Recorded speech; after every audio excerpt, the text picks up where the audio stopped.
जय हिंद साथियों आज हम देखने वाले हैं ईवीएस का यूपी टेट के अंतर्गत ईवीएस का एक टॉपिक जो ज्योग्राफी के अंतर्गत आता है, लेकिन उसकी गणना उसको ईवीएस में हम लोग देखते हैं, जिसका नाम है अक्षांश एवं देशांतर रेखाएं। तो इनके बारे में चर्चा करते हैं। ये रेखाएं क्या होती हैं? जो ये रेखाएं होती हैं, ये रेखाएं ग्लोब पर खिंची हुई रेखाएं होती हैं। ग्लोब किसे कहते हैं? ग्लोब पृथ्वी का एक लघु रूप, पृथ्वी की संरचना को मापने के लिए एक लघु रूप में एक गोलार्ध बनाया गया, जिसको बोलते हैं ग्लोब। ग्लोब पर कुछ रेखाएं खींची गई, कुछ अक्षांश रेखाएं और कुछ देशांतर रेखाएं जो उत्तर से दक्षिण की तरफ, अक्षांश रेखाएं जो पश्चिम से पूरब की तरफ होती हैं। ये काल्पनिक रेखाएं, ये रेखाएं पृथ्वी पर खिंची हुई नहीं है, इनको काल्पनिक रेखाएं माना गया है। पृथ्वी की स्थानों की गणना, समय की गणना इत्यादि करने के लिए माना गया है।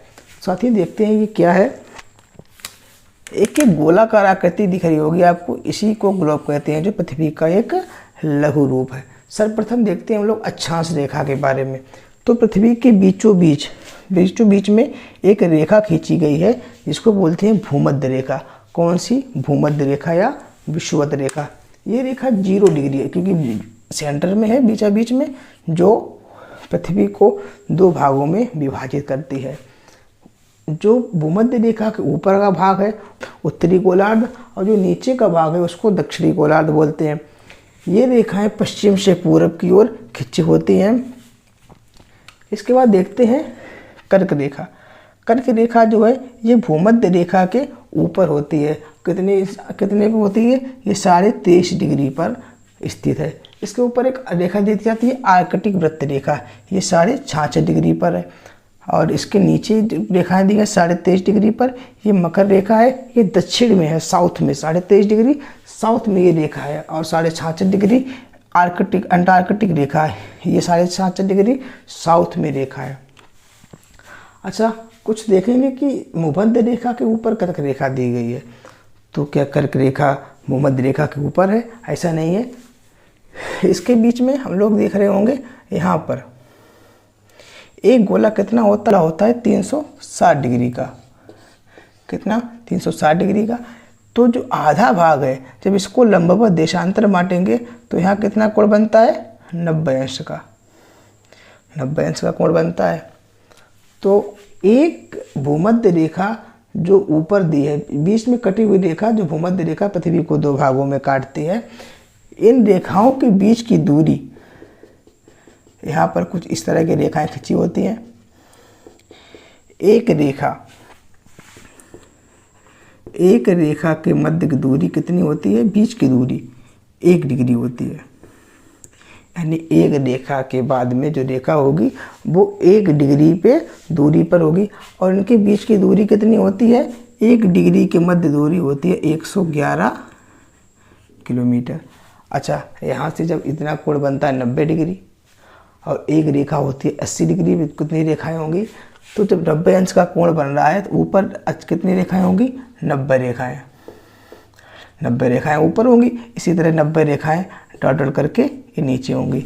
90 रेखाएं ऊपर, 90 रेखाएं नीचे, कितनी हो गई? 100।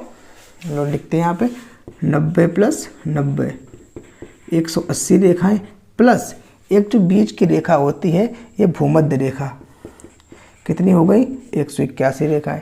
तो यदि परीक्षा में आ जाए कि ग्लोब पर अक्षांशीय कितनी रेखाएं हैं, तो 181 नहीं गिनेंगे, क्योंकि ये जो रेखाएं दी गई हैं, ये हालांकि रेखाएं तो 181 है, पर जो यहाँ पर अंतिम रेखा होगी, ये रेखा ना होकर ये बिंदु, अंतिम बिंदु बन जाता है, तो इनको रेखाओं में नहीं गिनते हैं। तो 181 में 2 घटा देंगे तो कितनी बचेंगी? 179 रेखाएं हैं। इसी क्रम में एक रेखा के मध्य में दूरी कितनी? 1 डिग्री की दूरी है, और 1 डिग्री को यदि उसको दूरी में देखते हैं तो उसकी दूरी है 111 किलोमीटर। इसी क्रम में बात करते हैं कर्क रेखा। आपको बता दिया कर्ण रेखा उत्तरी गोलार्ध में कहाँ पर है? ये भूमध्य रेखा से उत्तर दिशा में उत्तरी गोलार्ध में 23.5 अंश पर है। मकर रेखा कहाँ पर है? ये दक्षिणी गोलार्ध में है 23.5 अंश पर। इसी प्रकार आर्कटिक रेखा कहाँ पर है? ये उत्तर दिशा में है, भूमध्य रेखा से उत्तर में 66 डिग्री पर और अंटार्कटिक रेखा दक्षिण में 66.5 डिग्री पर है। ये इसको यदि देखेंगे ये मान समान दिखेगा, लेकिन मान समान नहीं, ये 23.5 डिग्री नॉर्थ में है और ये 23.5 डिग्री साउथ में है। इसी क्रम में बात करेंगे अक्षांश की। ठीक है, आप देखते हैं अक्षांश किसे कहते हैं, परिभाषा से बात करते हैं। तो पश्चिम से पूरब की ओर खींचे जाने वाली, पश्चिम से पूरब की ओर खींचे जाने वाली रेखा जो समान अक्षांशीय कोण को मिलाती है। कौन समान मतलब जितना कोण यहाँ बनाएगी उतना कोण यहाँ बनाएगी, और ये जो अक्षांश मिलाती है इन्हीं को अक्षांश रेखा कहते हैं। कुल अक्षांश रेखाएं कितनी होती हैं? 179, जिसको भी आपको हमने समझाया था। 179 कुल अक्षांश रेखाएं होती हैं। अच्छा, दो अक्षांश रेखाओं की मध्य की दूरी को क्या कहते हैं? दो अक्षांश रेखाओं के मध्य की जो दूरी होती है इसको कटिबंध कहते हैं, और दो अक्षांश के बीच की दूरी होती कितनी है? तो ये 111 किलोमीटर होती है। इसके बाद बात करते हैं देशांतर रेखाओं की। तो देशांतर रेखाएं ये उत्तर से, देशांतर रेखाएं होती हैं जो लंबवत होती हैं उत्तर से दक्षिण की तरफ। उत्तर से दक्षिण की तरफ जो रेखाएं होंगी उन्हें देशांतर रेखाएं कहा जाता है। इन रेखाओं के मध्य की जो दूरी होती है इनको गोरे कहा जाता है। क्या कहा जाता है? इनके मध्य की दूरी को गोरे कहते हैं। और अक्षांश रेखाओं के मध्य के बीच की दूरी को क्या कहते हैं? उसको हम लोग कटिबंध कहते हैं। तो जो हाँ, इसके बाद देखते हैं एक प्रधान मध्याह्न रेखा या ग्रीनविच रेखा, ये क्या होती है?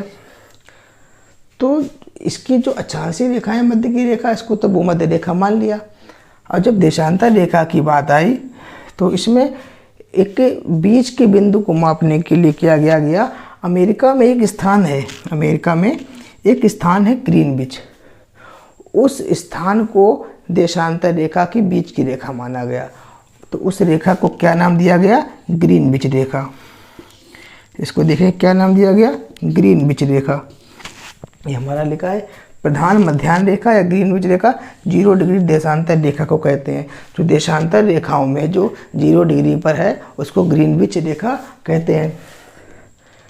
इसी क्रम में आगे देखते हैं। अब मान लीजिए एक स्थान, इनकी ज़रूरत क्यों पड़ी?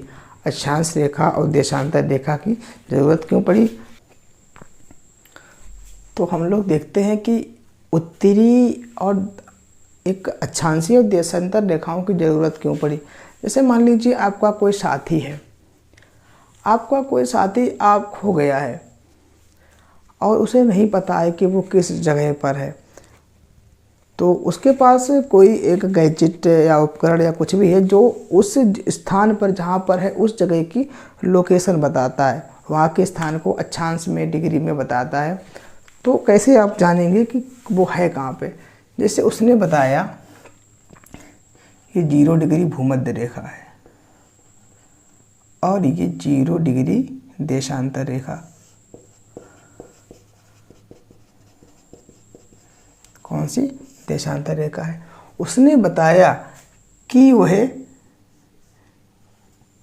23 डिग्री उत्तरी अक्षांश, मान लीजिए 18 डिग्री पूर्वी देशांतर रेखा, देशांतर पर है। उसने आपको बताया कि वह 23 डिग्री उत्तरी अक्षांश पर और 18 डिग्री पूर्वी देशांतर है। तो आप कैसे देखेंगे? आप ग्लोब में पता लगाएंगे कि 23 डिग्री उत्तरी अक्षांश ये 0 है। यहाँ से देखेंगे तो 23 डिग्री उत्तरी अक्षांश पर एक रेखा ये जाती है, इस रेखा को बोलते हैं 23 डिग्री रेखा। 23 डिग्री उत्तरी अक्षांश यानी कि 0 भूमध्य रेखा से ऊपर उत्तर की ओर जो 23 डिग्री पर जो रेखा होगी उस रेखा पर जो उत्तर से दक्षिण की ओर 18 डिग्री पूर्वी देशांतर रेखा जिस जगह पर काटेगी, मान लीजिए ये रेखाएं आ रही हैं, जो 18 डिग्री देशांतर रेखा होगी, पूर्वी देशांतर की बात की गई है, इधर होगा तो पूर्वी देशांतर, इधर होगा पश्चिमी देशांतर। जो 18 डिग्री पूर्वी देशांतर रेखा जिस जगह पर 23 डिग्री देशांतर रेखा को काटेगी वो कोई स्थान निश्चित होगा, अलग अलग तो जगह बदलेगी तो नहीं वो। तो वो जो स्थान 23 डिग्री उत्तरी देशांतर अक्षांश पर और 18 डिग्री पूर्वी देशांतर रेखा जिस जगह पर काटेंगी आपका वह साथी उस जगह पर होगा। इसलिए इन रेखाओं को स्थान को जानने के लिए इन रेखाओं की ज़रूरत पड़ी। इसके बाद देखते हैं समय की गणना इन अक्षांशों के हिसाब से कैसे की जाती है। समय की गणना इन अक्षांशों के हिसाब से कैसे की जाती है। बाद हम लोग देखते हैं समय की गणना। क्या देखते हैं? समय की गणना। समय की गणना ग्लोब पर कैसे, ग्लोब के माध्यम से कैसे की जाती है। जिस तरह ये रेखाएं दी गई, देशांतर रेखाएं, इस तरह से देशांतर रेखाएं दी गई हैं। यदि मान लीजिए ये 0 डिग्री देशांतर रेखा है, इस रेखा को क्या बोलते हैं? ग्रीनविच रेखा या प्रधान मध्याह्न रेखा। इस 0 ग्रीनविच रेखा से भारत की जो स्थिति है ये 82.1/2 डिग्री पर है। भारत कितना है? 82.1/2 डिग्री। इसी क्रम में हम लोग देखते हैं पृथ्वी अपनी धुरी पर घूमने में कितना समय लगाती है। पृथ्वी घूमने में समय लगाती है 24 घंटे।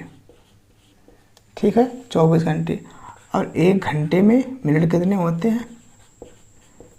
1 घंटे में मिनट कितना करेंगे हम लोग? 24 × 60 कितना हो गया? 1440 मिनट।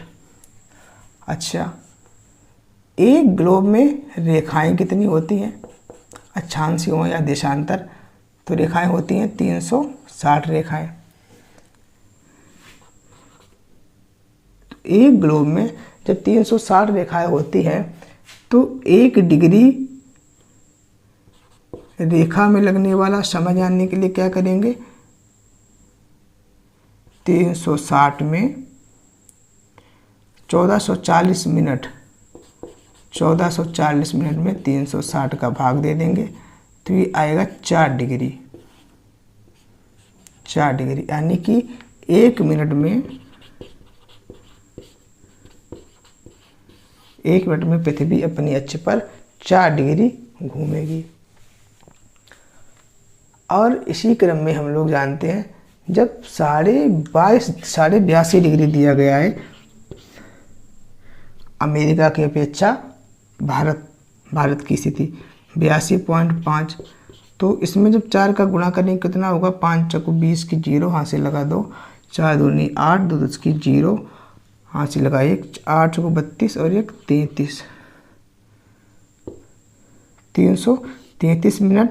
जब इसको घंटे में बदलेंगे कितना होगा? ये 6 × 5 = 30 बचा 3, 5.5 घंटे। यानी कि जब पृथ्वी के ग्लोब के हिसाब से अमेरिका की अपेक्षा भारत का समय कितना होगा? 5.5 घंटे आगे होगा भारत का समय।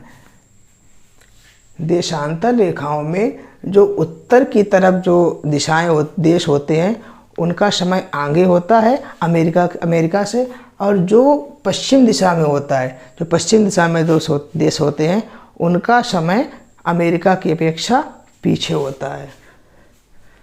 तो इस जान गए ना कि भारत का समय अमेरिका से 5.5 घंटे आगे होता है। क्यों होता है? क्योंकि ये भारत की स्थिति देशांतर रेखाओं, ग्रीनविच रेखा, अमेरिका की रेखा के हिसाब से 82.5 डिग्री पूरब में है, और जो पूरब में समय होगा वो आगे होगा। तो पूरब की दिशा में समय कितना होगा? 5.5 घंटे अमेरिका की अपेक्षा भारत का समय होगा। तो साथियों, इसी क्रम में हम देखेंगे अगला टॉपिक नेक्स्ट वीडियो में। जय हिंद, नमस्कार।